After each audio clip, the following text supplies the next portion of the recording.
Hey everybody, David Moore here.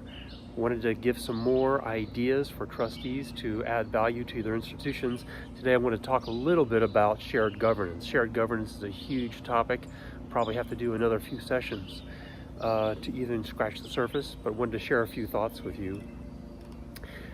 Shared governance is critical in higher education, where faculty play a prominent leadership role.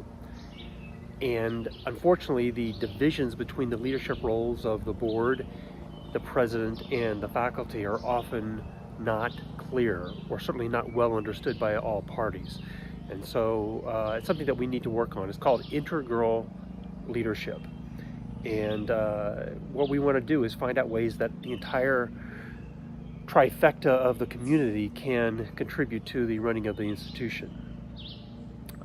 Based on communication, respect, and trust. Those are the three things that we're really trying to build amongst these three parties. Now, obviously, there's different roles. The board ultimately has final authority over the entire institution. They delegate, you delegate most of your authority to the president. And so the board's activity becomes one not of running the institution, but of simply evaluating and managing and supporting and preparing the president to do their job in the best way that they know how, for the most part. And then there's obviously other fiduciary duties that the board has to take care of. But that's essentially how the power dynamic works. Faculty, of course, are in charge of the academic enterprise as far as the direction of the academic activities. And that responsibility is not unlimited, but it is extremely wise for a president and a board to understand the vital role that the faculty have in that area and be very careful in treading into that area, particularly without having completely exhausted faculty's resources to do something productive in that area. It is a recipe for disaster for presidents and boards to get involved in academic issues that are traditionally and pragmatically part of the faculty's purview. So shared governance, though, is getting everyone to understand where their role is and how they can get everyone to contribute and not bypass one another.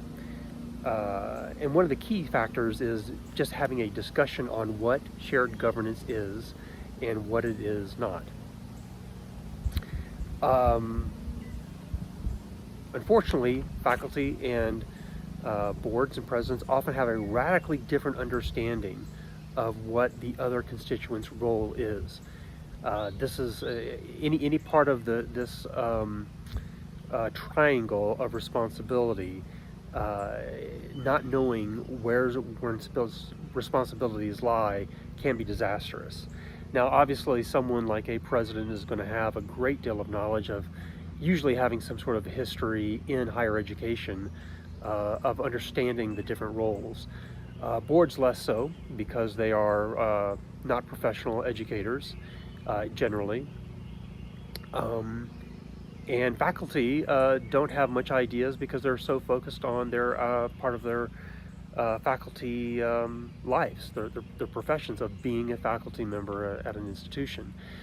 Nonetheless, there's a lot of assumptions, and boards, because it's generally a smaller group, can move a little bit more quickly, but the boards have to take responsibility to some extent of educating the faculty, sharing the information about what they do, what their expectations are, and asking the faculty about what their expectations are. So it's really, really important for there to be a mechanism for an agreed upon definition of what shared governance is. Faculty need to make sure that they give the board and expect the board to take care of their fiduciary responsibilities. Boards need to understand that the president's job is to run the university, and that they need a free hand in doing so as much as possible, that maintains the values and the mission and the integrity of the institution. Of course, boards also need to understand that the faculty have responsibilities for the academic quality of the institution, and that they are held responsible for that responsibility. So there just needs to be a lot of communication that often is not overly hard to begin the conversation. It's a difficult conversation, and yet it's often the conversation is often not begun because it is easy to run up against competing values and competing interests. Yet one of the most important things a board can do is to make sure that these conversations are active. There's an agreed upon process, an agreed upon definition about what shared governance is. It's so important that might be something to consider as having someone be in charge of maintaining shared governance on a campus, maintaining that conversation about what shared governance is, communicating, training, educating each member of each group of this triangle of leadership. And oftentimes it's not someone, there is not someone assigned to do that. And to try to find a neutral party to do that is a really important idea, and a lot of institutions have done that to great effect. There's some short-term effort there, however, it pays off in long-term communication and trust. A couple of things that the board members can do: take a glance at the faculty handbook. It's generally a long document, and it's not necessarily the most exciting reading, but board members should understand the processes that have been laid out for faculty. And given an opportunity, they should have an opportunity to at least skim through and read some of the highlights. Faculty reps, most representatives to the board, and if you don't have faculty reps to the board, you should engage in getting them. They can be really critical assets, but they also can't just be used as props, as in they only get to participate in a very small bit of the board. Now, board members and trustees as fiduciaries, they're often items that they cannot share with the faculty or faculty reps, but they're often rather neutral items. For example, things that happen in executive session outside the public space. There's often topics that would make sense for the faculty reps to participate in, and it shouldn't just be a fiat that faculty reps are never allowed into those spaces.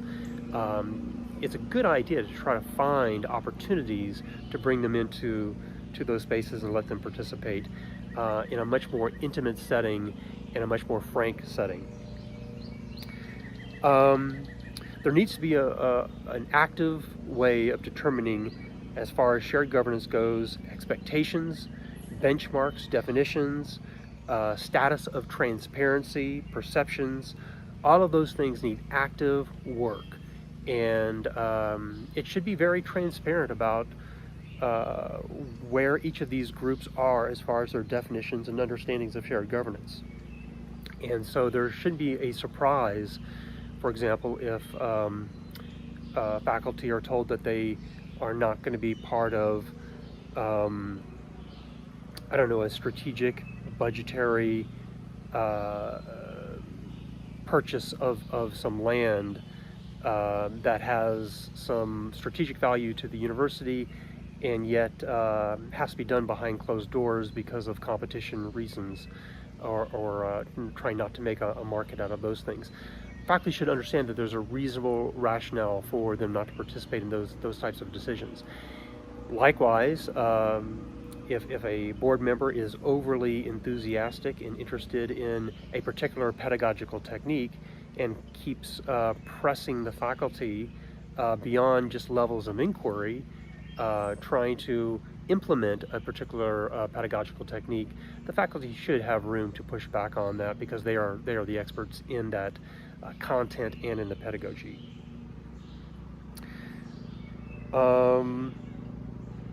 So those are just some ideas about shared governance in general. I'll have some more to share about shared governance and specific things that board members can do to make sure that shared governance is a reality on your campus.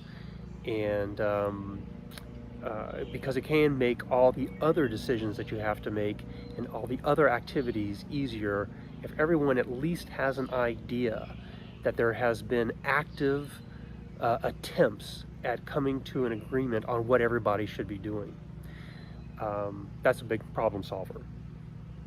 As always, let me know if you need any help with trying to address any shared governance issues or any other trustee issues, and I'll talk to you soon.